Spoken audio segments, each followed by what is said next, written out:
Greetings from the Rainbow Church Library. It's a gorgeous morning. The light is coming through the windows, and we might hear a few trains in the background, so you can listen for that. This is such a beautiful space in our church building, and I thank everyone who has tended to this space. We have an incredible variety of resources, books, and we even have some VHS tapes. I don't think any of us know what to do with those. So yes, I look forward to when more people can enjoy this space. So another incredible week, full of all the inaugural images and words and messages. Many of us are probably still reeling from it. Reeling may not be the right word. Still hyped from what has occurred in this country this past week. And, you know, I don't think any of us knew exactly what to expect. We were, some of us, on edge. I knew a couple weeks ago that this recording would carry some additional, I don't know, weight following the presidential inauguration. And so I wanted to begin today with a poem. The one that came to mind and that we're going to hear in a minute is the one that Elizabeth Alexander spoke in 2009 from the same spot where Amanda Gorman spoke on Wednesday.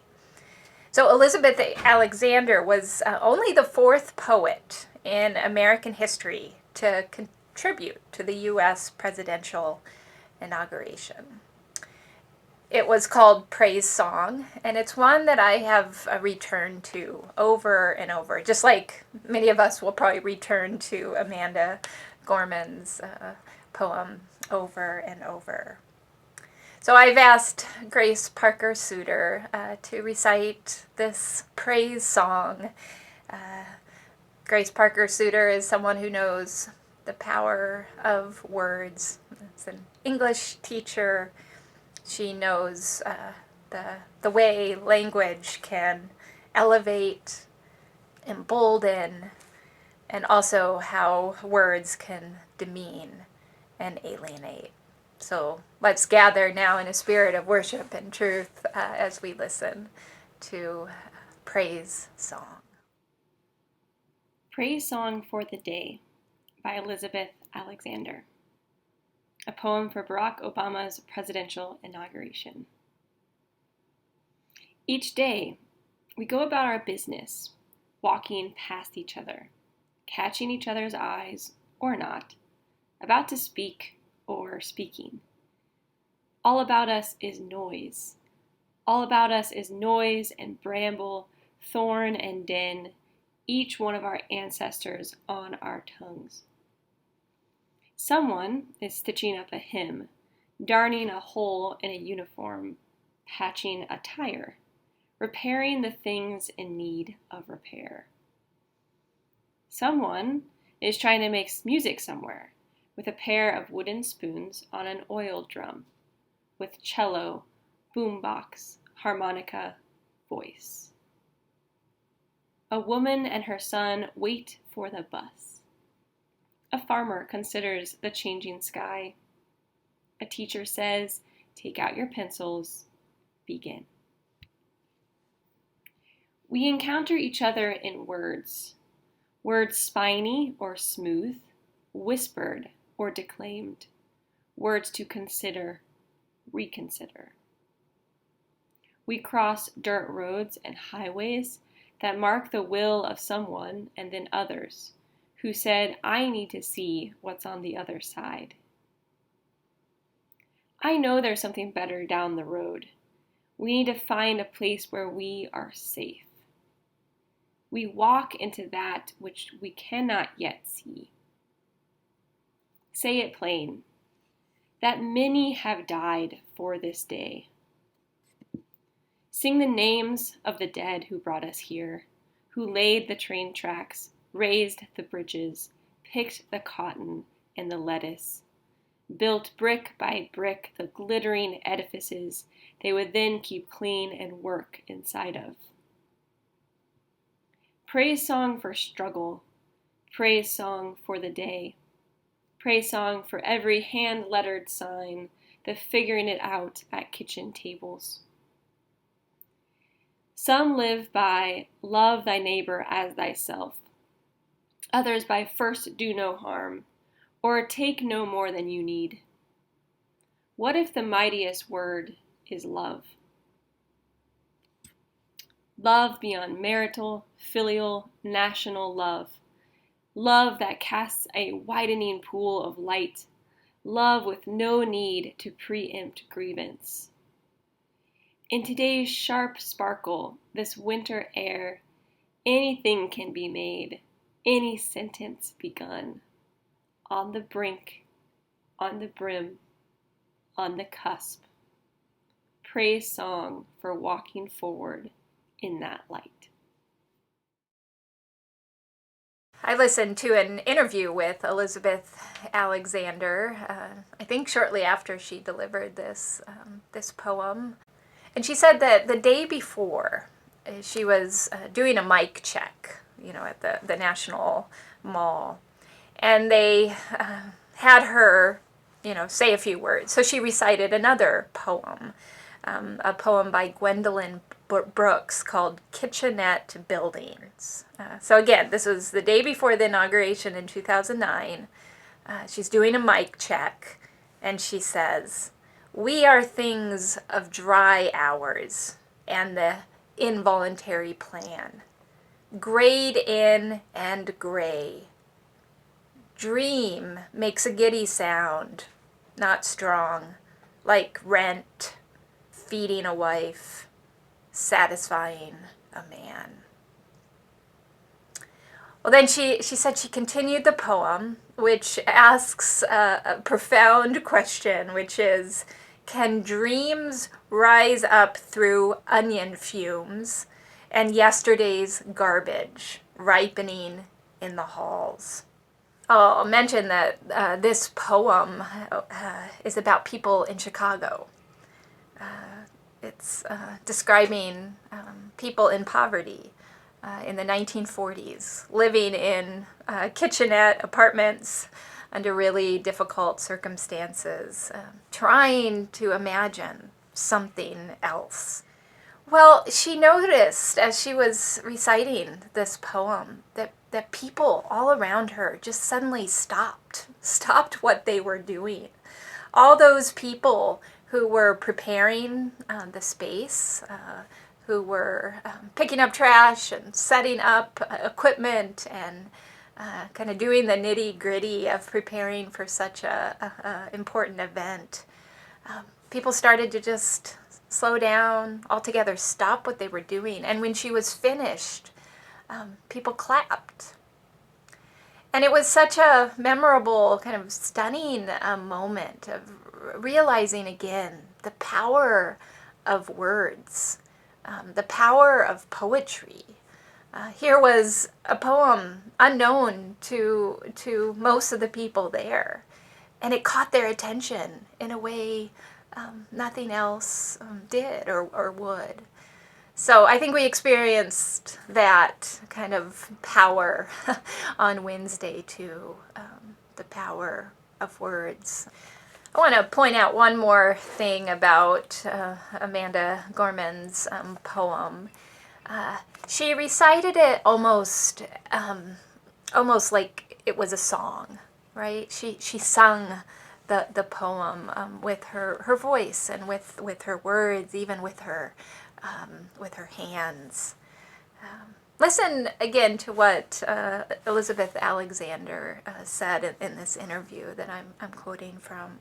She said what she's learned over and over from Black women poets in particular is that communities, tribes, people have always told each other the story of who they are through song. She says she uses the word song to be roughly analogous with poetry because it's not just words on the page. We're always aspiring to song, she says, when we write poems. Otherwise, they just lie dead and flat.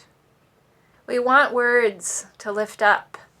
We want them to live in the body, in the way that songs can live in our bodies and lift us up. There's a thing in you when you sing a song, she says. So, I hope we keep songs and poetry near as we embark on this next chapter in our nation.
Well, we're going to switch gears now and talk about stars.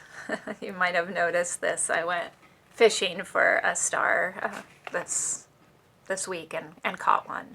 Rosi actually found it in the attic. She said, if only finding guiding stars was always that easy. So here's our guiding star for today. Well, here in the library, I can't help but show you a picture. I recently purchased a book, Home by Another Way. It's a reflection on the story of the Magi in Matthew 2, a story that we're centering worship around here for a couple weeks. And this is a wonderful picture, drawings by Melanie Cataldo. The text goes that the Magi observed the new king, Jesus, that they observed his star at its rising. Well, I don't know how many of us are stargazers or night sky watchers. I live with somebody who is, so he's often outside at late hours or maybe even early hours when it's still dark with his binoculars, and we've had some neat experiences together. I remember one time, this was back when we lived somewhere else, I came home from church after a really long day and I was so tired, and he was waiting for me on the porch. He had made a thermos of hot cider and had some snacks and wanted to go out to Emmett Creek Road, our favorite place to watch the stars, for a meteor shower. So I'm grateful to have someone in my life who encourages me to keep looking up at the night sky. So we probably, some of us have seen the Northern Lights, and of course, who can forget the solar eclipse of a few years ago by now. There's incredible, beautiful displays every night, every day in our universe. Back in early 2019, when I was on sabbatical, I was at Collegeville Institute, and there's this gorgeous chapel. You have to walk a ways to get to it. In my case, I had to snowshoe to get to it. The chapel is named Stella Maris, and it's dedicated to Mother Mary, Our Lady, Star of the Sea. This is not a name for Mary, Jesus' mother, that I was familiar with. So it was really interesting to see the imagery. I'll show you some pictures. This title for Mother Mary, Star of the Sea, began in the 9th century, and it emphasizes Mary's role as a guiding star herself, a star to guide the travelers. Listen to this quote about the power of stars as a symbol and as a guiding light. The star as a symbol has been so powerful since our earliest days. Ice Age star maps have been found in the painted caves, and stylized stars appear on artifacts from practically every ancient civilization. Whether with 4 or 5 or 6 points, the star has been pressed into service by a huge range of groups and causes. It appears on more than 70 national flags. It's an important religious symbol in the Islamic, Jewish, Baha'i, and Christian faiths. To some, it even represents an ideal of mathematical perfection. Of course, it's also an emblem of both communism and fascism. It symbolizes high ambition. We are often encouraged to reach for the stars, achieve star status. So diverse is the list of symbolic meanings. The star has become a profoundly enigmatic, almost an unreadable shape.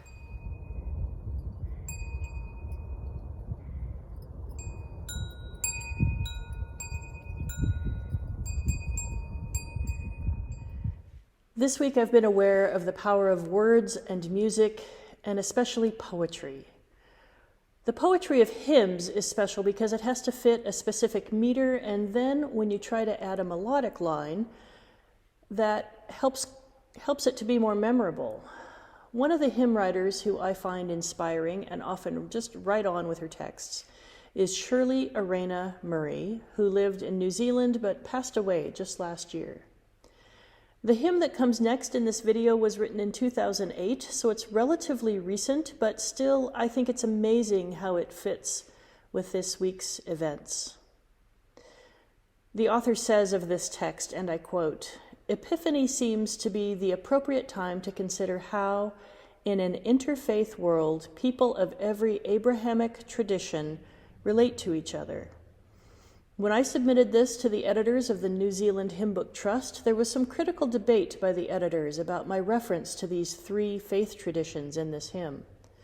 This is the version which they approved and which made it to that publication." End of the quote.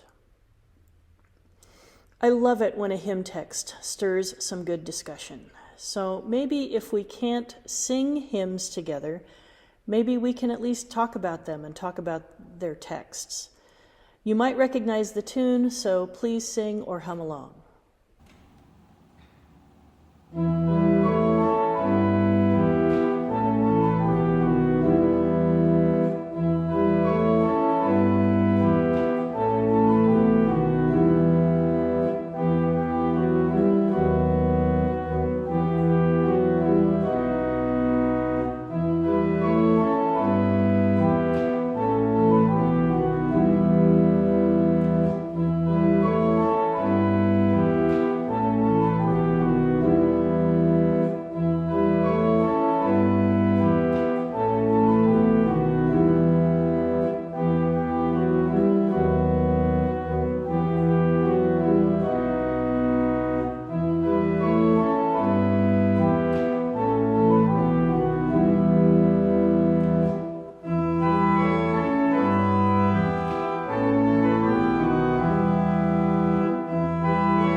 while thinking some more about the the night sky and the stars, one of the things we as church staff are thinking about, I've also shared this with the soon-to-be moderator, Tara Lindahl, is to have some fireside chats as a congregation under the stars, maybe around a fire ring, perhaps even in our church parking lot. Something hopefully we can safely do together as the weather warms just a little bit in the coming weeks and months. So I don't know when we'll start these, but we're thinking about just having an opportunity for people to reflect on what rainbow means to them, what it could mean perhaps in the future. What are the guiding stars for us as a church community as we embark on these months and years ahead? Well, switching gears maybe one more time. On the fourth Sunday of January, Mennonite World Fellowship invites congregations of Mennonite or Anabaptist identity to remember the global koinonia. That's a lovely word for fellowship or kind of worldwide community and communion. So today we've asked a few people at Rainbow who continue to have global Mennonite connections to share a little bit. So I'm going to turn it over now to those who have sent in recordings or who I have recorded this week. I think it's wonderful on a week where we've been so focused on our own nation and politics that we can look up and out and remember who else we share the sky with. Who else is part of our koinonia, our worldwide fellowship. So thank you all who are about to share.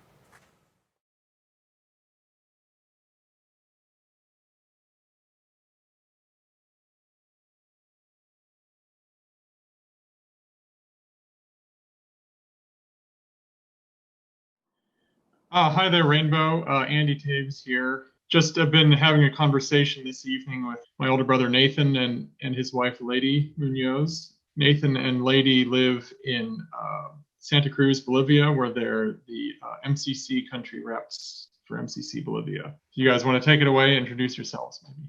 My name is Nathan Toews, and originally from Newton, Kansas. And I am Leidy Munoz. I am from Colombia. And as Andy said, together we are the MCC Bolivia reps living in Santa Cruz. And we've been here in Bolivia for about 5 years. Thank you to everyone who has supported MCC. The money in Bolivia, our projects are related to education and food security and peace. We'd like to also mention that there are 3 positions open for the MCC Bolivia team. Feel free to check it out at mcc.org, and I think they have an option for looking for service opportunities.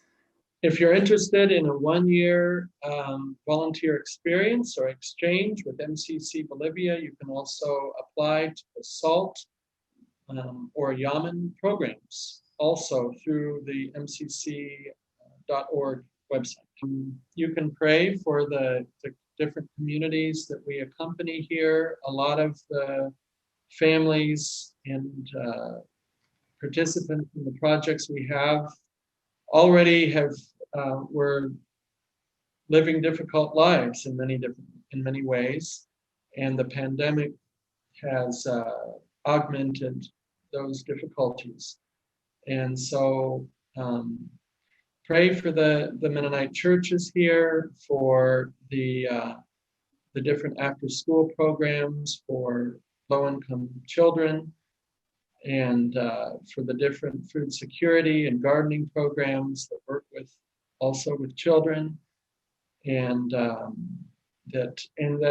for our guidance in knowing how to continue to accompany these communities in the middle of a pandemic, in the middle of times of social distancing and the danger of feeling too isolated. We want to communicate solidarity with these communities, and so your thoughts and prayers for guidance in how we can continue to accompany these communities is very appreciated. Pray for peace and hope for the families. I think COVID is very difficult, and I think many children in Bolivia don't have school because the government closed the school the last year, and many children is in the house or work because now is the other reality for the families and children. Today on this Mennonite World Fellowship Sunday, I'm praying for the Christians in northeastern Nigeria in the town of Garkida, who suffered an attack by Boko Haram in late December. In the attack, 3 churches were set ablaze, 5 people were killed, and 5 people are missing. I'm praying for Garkida because Garkida is a town where my father served as a volunteer during the Vietnam War. I was able to visit the town when I was in college as a work camp volunteer and meet with church leaders and other volunteers from Europe.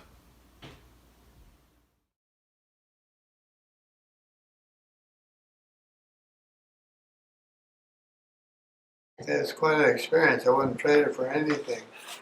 When I had tears in my eyes, these little kids would sit there in the church and just sing, bellowed out these religious songs.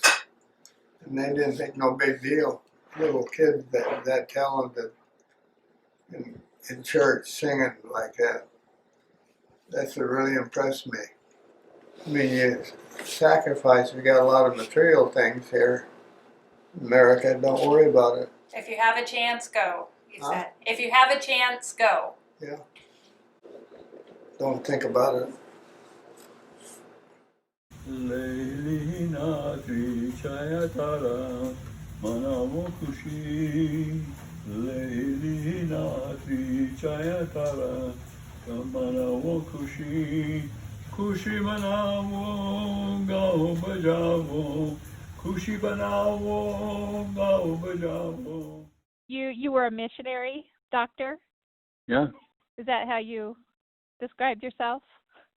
Yeah, that was basically central India, about 400 miles in from Calcutta, toward Bombay, that general area, which later on became Chhattisgarh. We were there till 63, 69 is when we came home.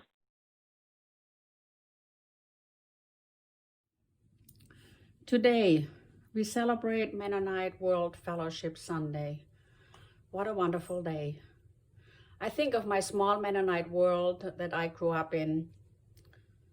That's because I felt safe and loved in that world.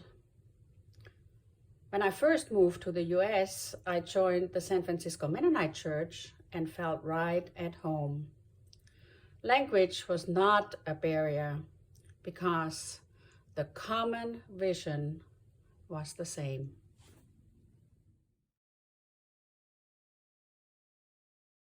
So MEDA stands for Mennonite Economic Development Association, and the Mennonite Economic Development Association is actually between 65 and 70 years old. I don't know exactly where it's at right now, but the mission of MEDA is MEDA creates business solutions to poverty.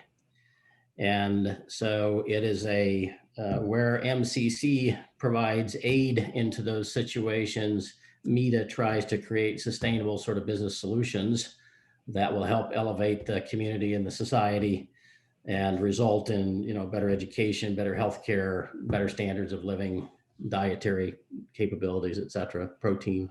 I'm not at the ground level. That's the difference between people who go and do service or work in those countries, as opposed to the sort of the corporate layer that I'm up in, if you will. But they're all fascinating and interesting and meaningful. And we visited several projects in Jordan 2 years ago, I guess maybe Terry and I did. They were food production, entrepreneurial food production type concepts where you help entrepreneurs within a community. You teach them, train them, give them business skills. From those business skills, you work them into commercial food production from sort of concepts and ideas, from commercialized kitchens, which are really certifications of their own kitchens. You begin to help them with packaging concepts and marketing concepts, and ultimately make connections to them from whatever communities that they reside in to larger cities, larger markets, places to take their product, and create those linkages for them, those market linkages for them. And all the way to export, could be that the products are made in Jordan and they end up over here in the US or in Europe or in some of the markets that will pay for something, that they're producing. And there's cocoa projects, there's coffee projects, there's, vanilla projects, there's all kinds of things. And then there's a lot more localized sort of food production and production related products. So those are happening in probably a dozen different countries right now that MEDA has ongoing. MEDA has very specific lenses for gender equality and for environmental sustainability. And so all of the projects that we do have to meet standards that actually a lot of businesses here in the US wouldn't meet as it relates to gender equality and environmental standards and treatment of youth and all that kind of thing. So it brings a high credibility component, I think, to the table. At the same time, it's bringing expertise and money.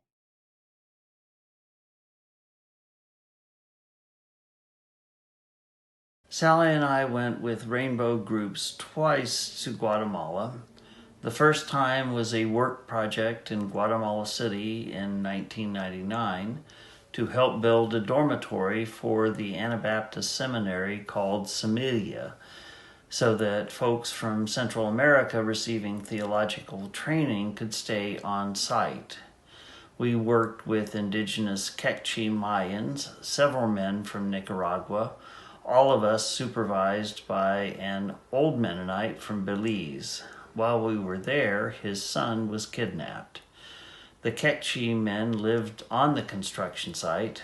One day, 3 local Guatemalan men showed up to hand dig a 50-foot plus deep foot cistern for water collection. Each morning began with a prayer, scripture reading, and singing. The Quechua men did all of this from memory. We had a Spanish language Bible and some Sing Along the Journey songbooks. We took turns going to the market with the cook and helping to prepare the noon meal, which we ate on the construction site. We were housed in a hostel with dorm-like rooms, a shared bath, and a very interesting electric wire attached to the pipe on the shower head, and if you adjusted it just right, you could get barely warm water. Some of us feared getting electrocuted while we were taking our shower, but none of us did. We ate breakfast and dinner together in the hostel.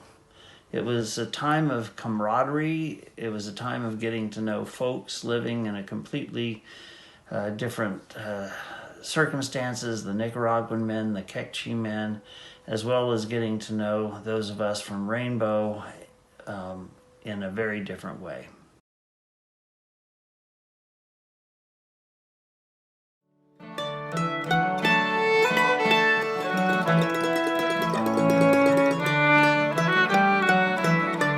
Oh, beautiful star of Bethlehem, shining afar, whose shadows dim, giving a light for those who long have gone.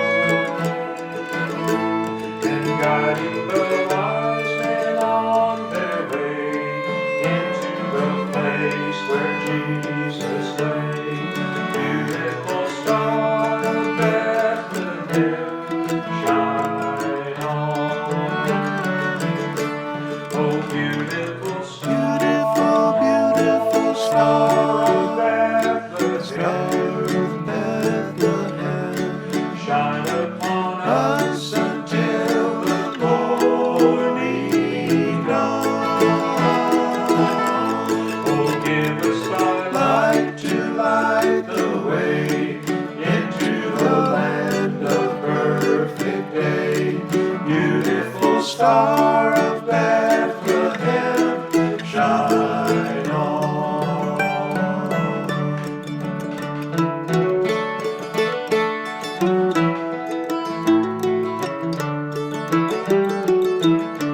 Oh, beautiful star, the hope of light, guiding the pilgrim through the night, over the mountain till the break of dawn, and into the light of perfect day, it will give out a lovely ray. Beautiful star of Bethlehem, shine on. Oh, beautiful star of Bethlehem, shine upon us until the glory dawn. Oh, give us thy light to light the way into the land of perfect day. Beautiful star of Bethlehem, shine on.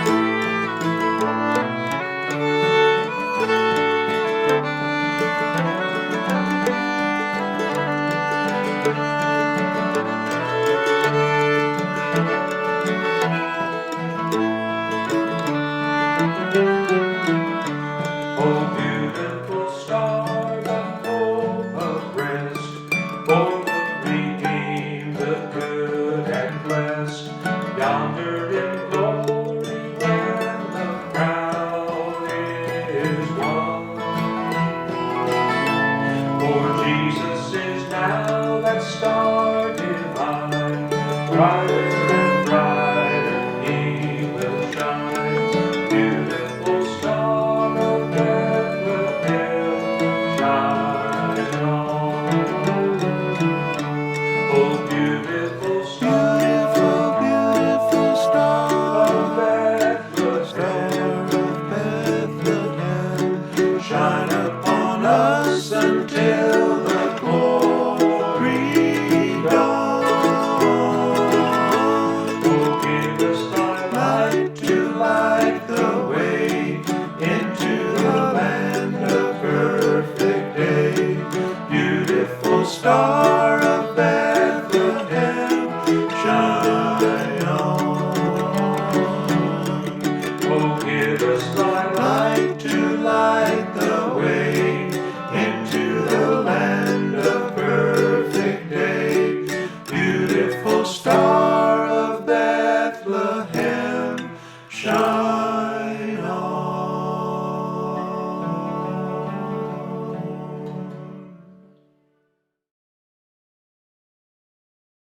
Well, you can always say Yeshu Sahai.